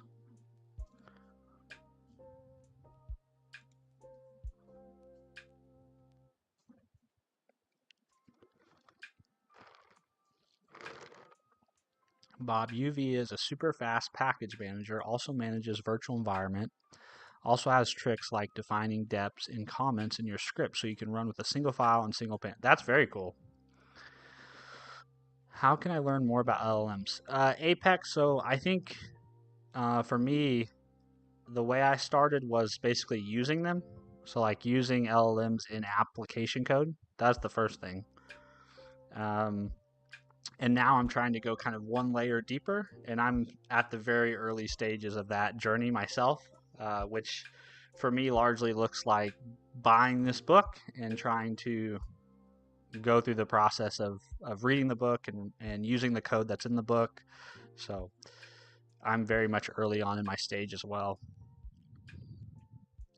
Jackson, hi, I just went through your LinkedIn. It was so senior level. I want to apply the things that I've learned in projects. Could you guide us about the current job market and how can a person from in IND gas station, what are you using for vibe coding? I'm not actually vibe coding. I more of just meant like I'm vibe coding in the sense that like I'm taking code from a book and typing it and hoping it works. Which is kind of what people do when they're vibe coding. They take code written by a model and hope it works. That's what I meant. Jackson, could you guide how to apply to companies and actually get a job in U.S. remotely without any agency? Just curious if you could answer. I'm probably not the best guy to answer that because obviously I've never gone through that process where like I live in another country and I have to get a job remotely in the U.S. So my advice when it comes to like finding a job is largely it just comes down to persistence and enthusiasm and being willing to just apply and interview over and over and over again until somebody gives you a shot. Maybe there's a more secret sauce to it than that, but that's largely been my career path is just find job openings, apply, try to get an interview. When you do get an interview, try to go into the interview and do a great job at presenting yourself and then be lucky enough to be granted an opportunity. I wish I had more strategic advice than that. But I think that's really what it comes down to. Networking helps a whole heck of a lot. If you build relationships and you have people that can vouch for you, that helps a lot for sure. But still, you got to be willing to just put yourself out there time and time again. Bob, I do the same thing. Instead of copying from the PDF, I just type it in, hoping it soaks into my brain. Yeah, for sure. Yeah, there is definitely something about learning through osmosis. Oh, here we go. We got our plot. Nice. Look at us.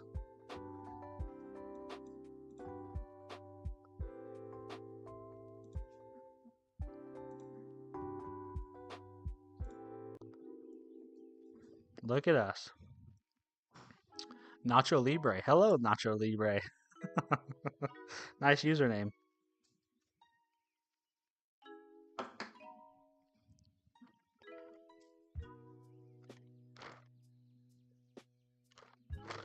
Clay, are you a cop?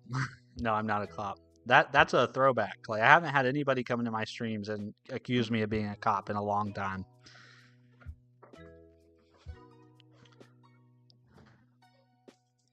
Inner Lion, you don't use any AI to write code, you psychopath or something? No, I do use AI. I use Copilot quite a bit. I have it turned off right now just because it was kind of getting in the way more than it was helping me. But I definitely use Copilot. I use Copilot's tab completion the most. I don't really use any agentic AI at the moment. I don't use Cursor or Windsurf. I do occasionally use the agent mode, Copilot agent mode in VS Code. I've used that quite a bit for like documentation and adding JS doc comments or XML comments if I'm writing C#, which is pretty awesome. And then obviously I use like, the Gemini chat app, right? Or the Copilot chat app. I use those, if I have an idea about something and I'm like, I kind of know what I want to do, but I also kind of want to see how someone else would do it. I'll usually ask Copilot or I'll ask Gemini, like, here's my idea. How would you implement this? Right. And then I'll review the code and kind of take bits and pieces from it that I like. And so I definitely use AI to code for sure. But I'm definitely not a vibe coding person. I've tried it like 2 or 3 times where I've tried to like build something exclusively through prompting. And yeah, I just came away from those sessions thinking, man, I don't really enjoy writing code that way.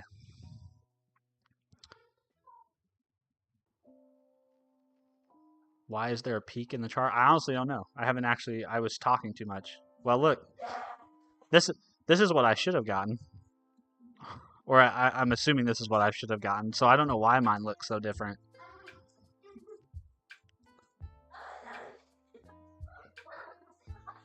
Yeah, on this one particular epoch, like it looks very similar except for the second. Is it the second epoch or the third epoch? 1, 2, 3. I think it's the third epoch. For whatever reason, there's a huge peak where there should not be a peak. And I'm guessing it's because I probably typed something wrong somewhere. Let's see. Let's just make sure my plot code is all right, because it could be I mistyped something in here. Let's see. Epochs, scene, label, AX1 plot, epoch, scene, val, losses, label, upper right, max and locator, twin Y,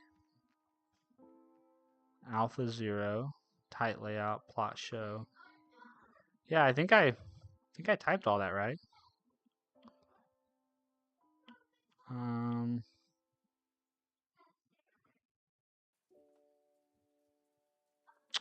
Yeah, I'm not sure why that is.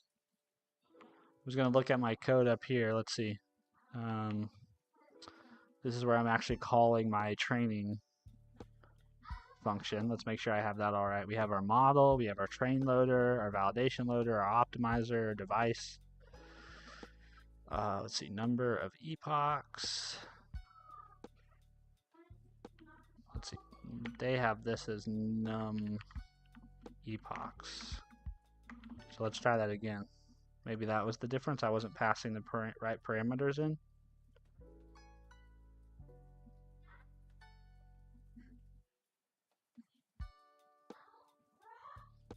Yeah, let's run it again and see if we get that same plot.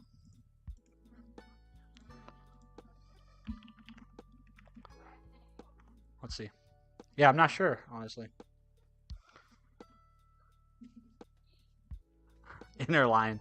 Nah, definitely something a psychopath would say to cover up. You got caught in 4K Ultra HDR YouTube stream. Yeah, I wish my stream is Ultra HDR 4K. Average nerd. I pay for Copilot and Abacus. I pay for Copilot and Gemini personally.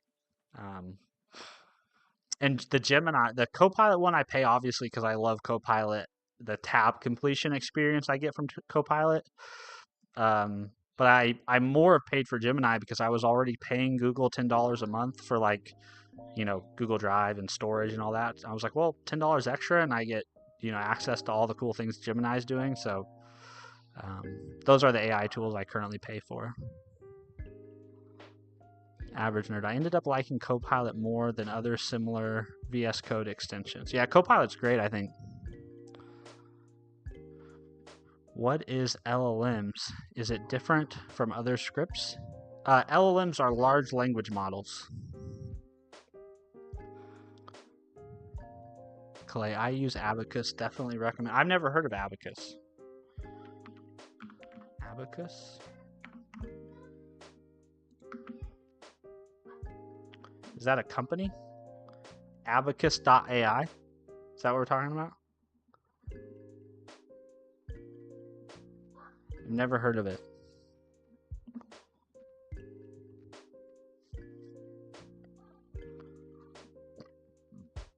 Oh, Bob answered your question already, average nerd. Or not average nerd, learner student. Bob already answered your question. Thank you, Bob. Jean, what are you doing there? Training a model using some fine tuning or for some goals? So I'm actually training a very small GPT of my own. Like we hand coded a GPT architecture, and now we're training it on a very small set of data. It's like a 50,000 word text file. And the goal at the moment is just to try to learn, to try to understand what it looks like to piece together a transformer, and then how do you train it, et cetera, et cetera. That's really the goal at the moment. I am just new here, interested in AI science, so gaining basic knowledge. Yeah, hey man, I'm in that same boat. I'm learning. Hey, what's up, Noku? No, another future AI overlord?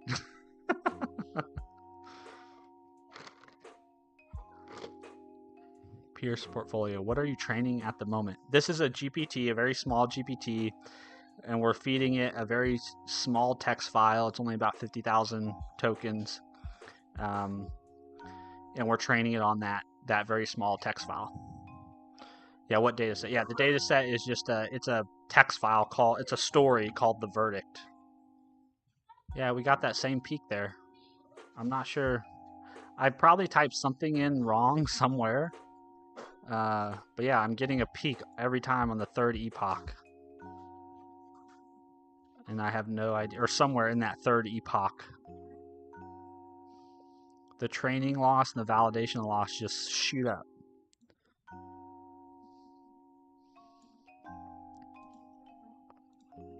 Which seems odd, but oh, the data set, that's what I was going to show. Yeah, the data set is just it's just a story. It's a text file.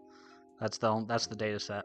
And it's supposed to be small and pointless because you're not actually going to train your own transformer, right, on a CPU or even one GPU. So like a useful transformer. So this exercise is more about understanding the process and the general approach to this work. It's not necessarily actually to build your own GPT.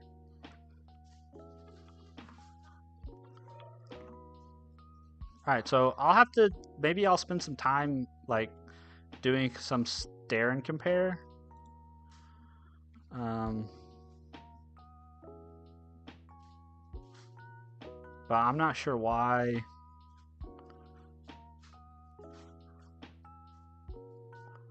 that peak happens. But it's consistent.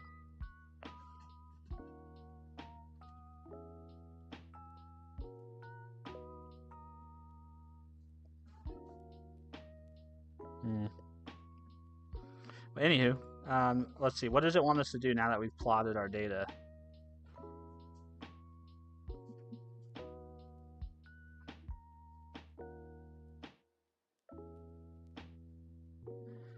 Yeah, they actually suggest we can say if you're interested, you can train the model on 60,000 public domain books from Project Gutenberg.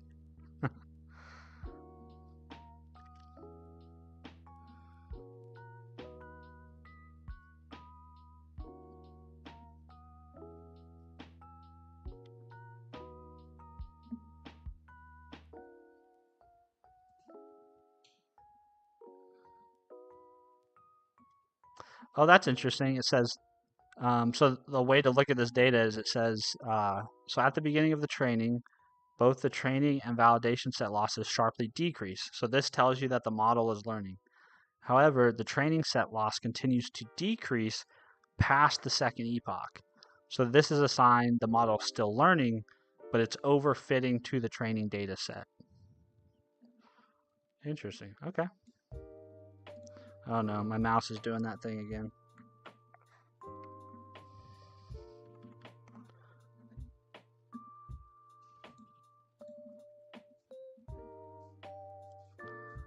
Okay, well, I'll have to figure out why it's why I'm getting a plot that looks so ugly. Okay, I don't know if it's going to have us do anything more with this. Looks like it says, let's look at text generation strategies. To generate more original text, first we will briefly revisit the generate text simple function. Then we will cover two techniques, temperature scaling and top case sampling. Okay, so I've definitely seen the word temperature before in API requests I made, and I've also seen, I've also seen the word top K in API requests that I've sent. So I guess we're going to find out a little bit more about how those settings influence the generation of the text, which will be fun.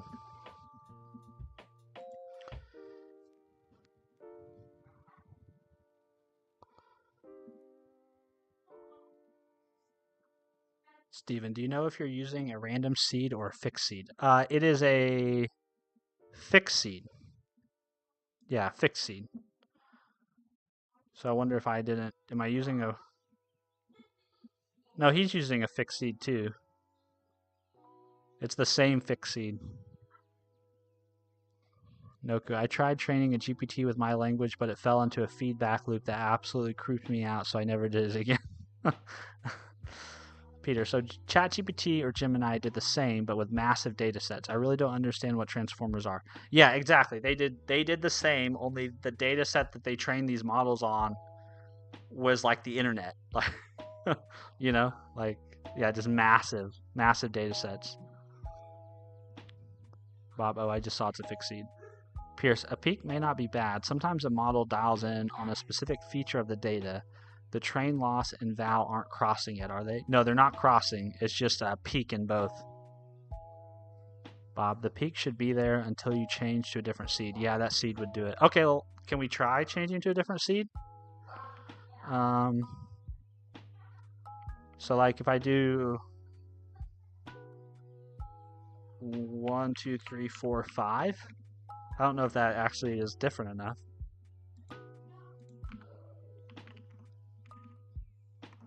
So it sounds like I've got some people in the chat that kind of know what's going on. So yeah, Pierce, Bob, I appreciate you guys. It's very helpful of you guys to try to help me work through that. Jive, what do you suggest for NLP and LLM roadmap? I'm new in this field and I'm studying ML. Well, Jive, I'm sorry to say, you probably know more than I do because I'm primarily a web developer and I'm sort of on a side quest to try to better understand LLMs. So I'm very early on. So I'd hate to try to recommend a roadmap to you because I don't really have one I'm developing one for myself at the moment. So I wish I could be of more help, but I think my one advice would be you got to start somewhere and then use that starting place to figure out where the gaps in your knowledge are, right? To start to identify what things you don't know and what things you do know. That's kind of where I'm at. right? Like there's a lot of notes that I've taken as I've been reading this book where it's like I have no idea what that word means.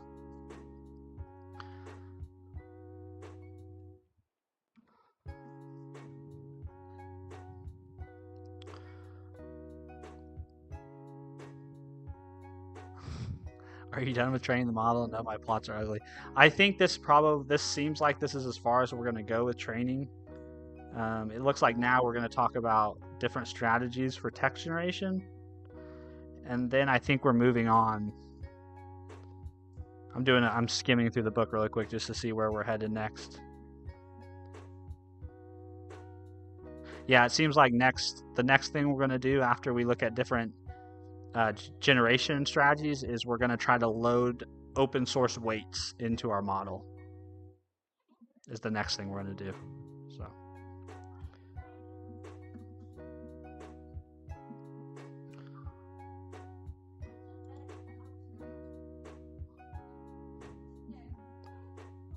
Unreal DMs. Try with a different seed. Maybe some PRNG shenanigans are different between versions, and that spike is just by chance. Okay, yeah, we'll try. We're trying a different seed now, so we'll see how that goes. Butterscotch. Try 420. Okay, we could try that butterscotch. Why not, right? This is the internet. That's the most internet seed of all seeds.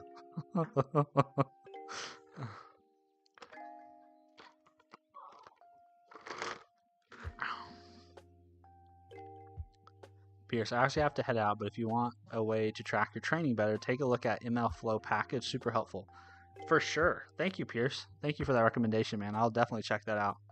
I'm always up for recommendations, especially from people who know more than me.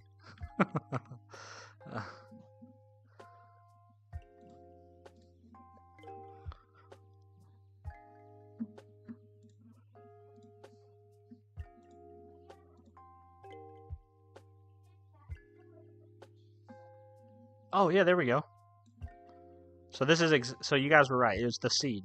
Well, that's good. I'm putting that one in the back of my mind. Okay, so this is exactly what the book was saying, right? So the steep drop off means the model is learning, but the fact that the training loss continues to fall while the validation loss does not means that now we're overfitting the model. And they did say, the book did say that that's very common when you're using such a small data set. Cool. That's awesome, man. I feel good. I feel good. I think what I'm going to do is I want to sit down and I want to write a blog post that's basically me explaining to me what I've learned from the book, right? I always feel like one of the best ways for me to know what I've learned and what I haven't learned is to sit down and try to teach it to somebody else, right? And blog posts are really helpful for doing that, right? Because you're essentially trying to teach it to a bunch of people, right, through writing, right? So you can kind of like think of somebody you want to try to explain the topic through and then do that in a blog post. And very quickly you realize what you don't know and what you do know. Cool.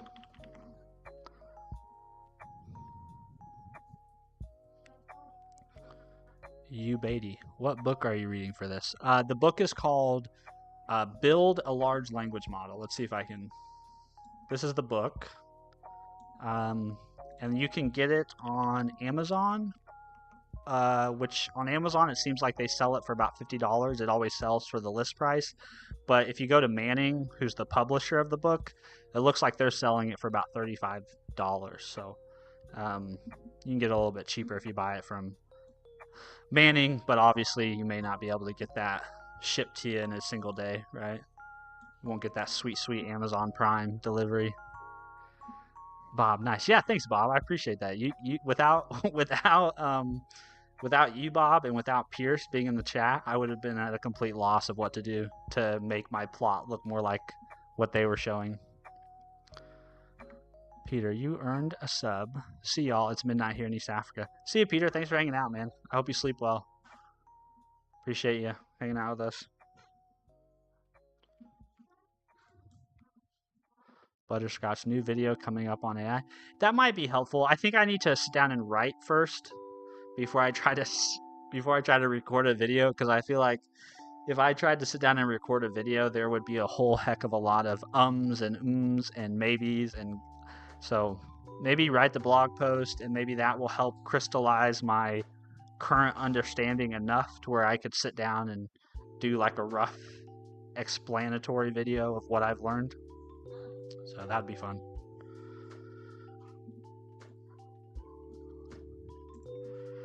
All right, well, I don't know if I'm going to do much more with this evening. I think this might be where I stop for today. Let's see. Oh, damn mouse.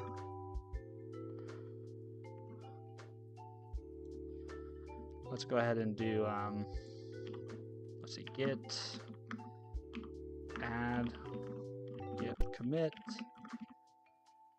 Let's see, we implemented simple training of model and plotted the resulting training plus validation losses. Oops. Yeah, that's pretty cool though. Like it's actually, I think the best part of that whole experience was plotting it, because the visual representation was really cool to be able to actually see the representation, right? Because the loss is a measure between the distance between, you know, the output we got and what our target output should be, and so you can visually see as you go through each of the training cycles, right? You can see that measure of quality, I guess, right, or performance. You can see it drop, which is pretty cool.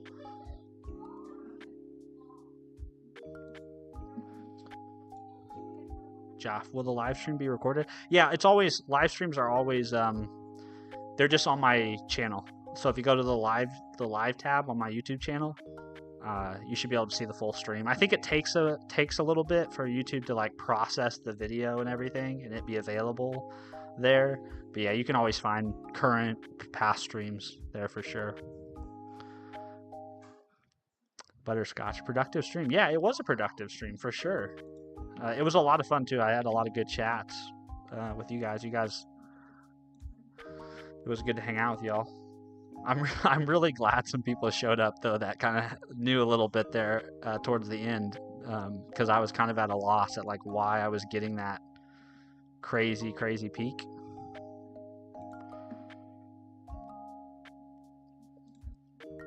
But I think that's probably gonna do it for me for streaming for the day. I think I'm actually gonna go do a little bit more coding, but it's gonna be on something else, not the book. Hello, MD. How are you? Ubody, what are the books you'd recommend to learn machine learning? Well, Ubody, I don't know machine learning, so I wish I did. And hopefully, maybe my competence will increase, right, as the years go by. But right now, this is the only book I could recommend to you. Is buy the book, build a large language model, and work through it, and maybe go from there. I know Free Code Camp has some courses, I think. Let's see, Free Code Camp. I think they have a course or two. Curriculum. Let's see. Yeah. So maybe Free Code Camp would be probably a better place to start than any advice I could give, is maybe machine learning with Python through Free Code Camp. That might be a good next step. It might be a good next step for me. I think they teach TensorFlow and not PyTorch. So if you're more interested if you're interested in learning machine learning in the context of a particular framework, then maybe this isn't the right step. But couldn't hurt to know both, right? Couldn't hurt to know PyTorch and TensorFlow. I'm not really. The thing is, like, my goal is not really to be a machine learning person or to work in machine learning.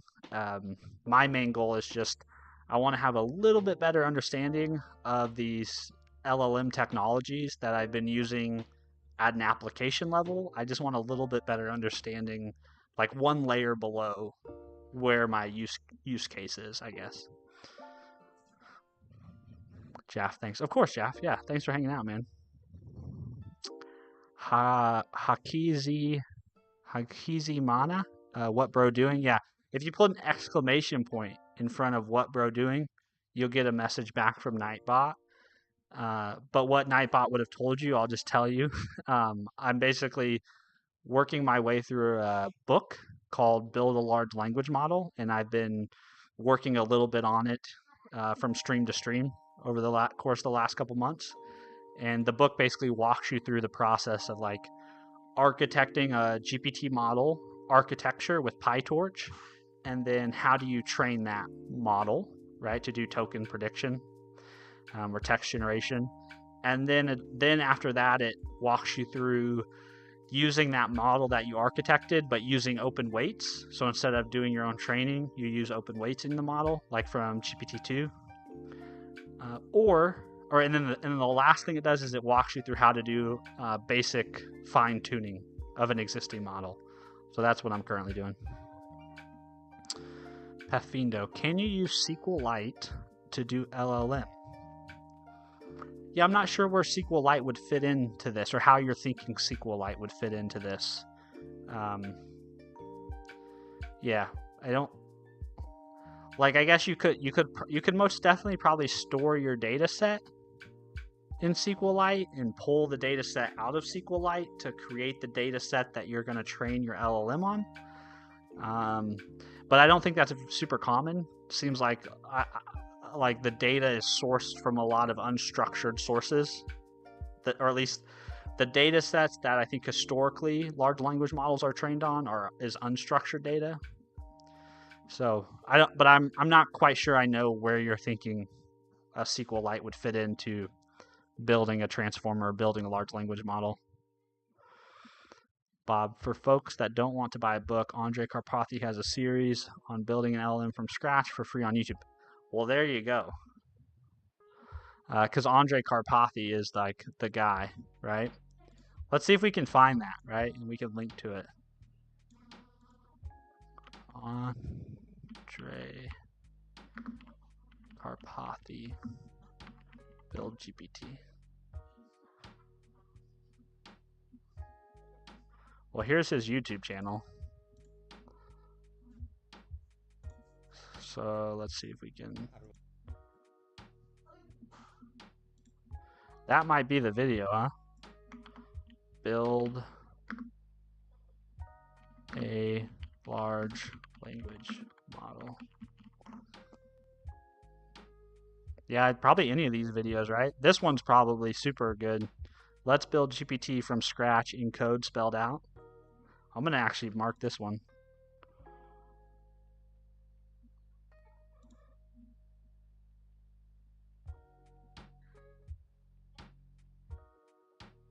Yeah. Yeah, that might be a good place for people to start. Thank you, Bob, very much for that recommendation. Homeless developer. Have you tried Olama? I have tried Olama. Yeah, Olama's great. That's the only thing I've used to run models locally. I've not used any other piece of technology besides Olama, so nothing but good things to say about Olama. Butterscotch. There's a video on YouTube where a guy builds a neural network to learn to identify hand drawings. It's a long video, but very informative. Well, let's see if we can find it. Oh, also, here, I'll post that. I'm going to post this in the chat for people. I'm sure you guys can find it to yourselves, but let's see. This is the playlist 0 to Heroes, the whole series. This one? Okay. So let's go to this playlist and let's share that. So this was the Bob's recommendation.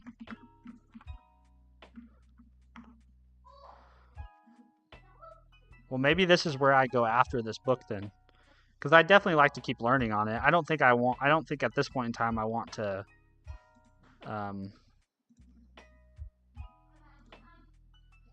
Well, I don't think I saved the playlist. I think I just saved the video, didn't I? There we go. And then you were saying, Butterscotch, what did you say? You said neural network to learn hand drawings.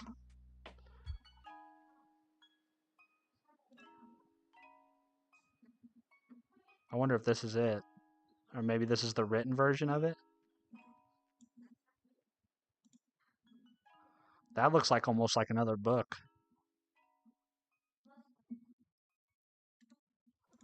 Oh no, this might be it here. This has 2.1 million views.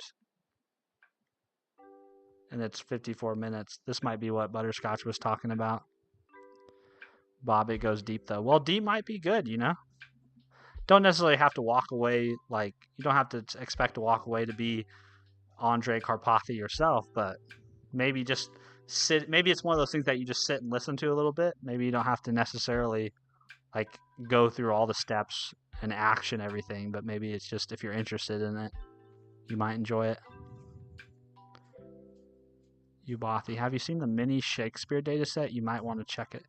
Butterscotch, yeah. Okay, I'm gonna add this one to the. I'm gonna add this one to my watch later, and then here I'll share this also in chat for you guys. I know everyone's probably like, "Why is he sharing shit with us? We're not interested." But just in case you are, Butterscotch recommendation.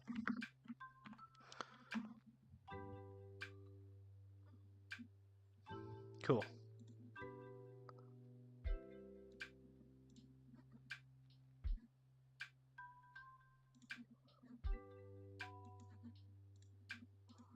All right, guys. Well, if there's nothing else from anybody else, I think I'm gonna hop for the day.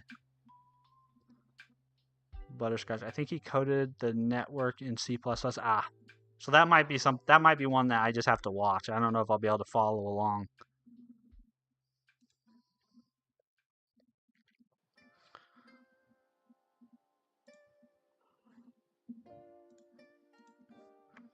Yeah, I think I'm going to sign off and enjoy the rest of my Sunday afternoon. I appreciate you guys keeping me company for the last couple hours.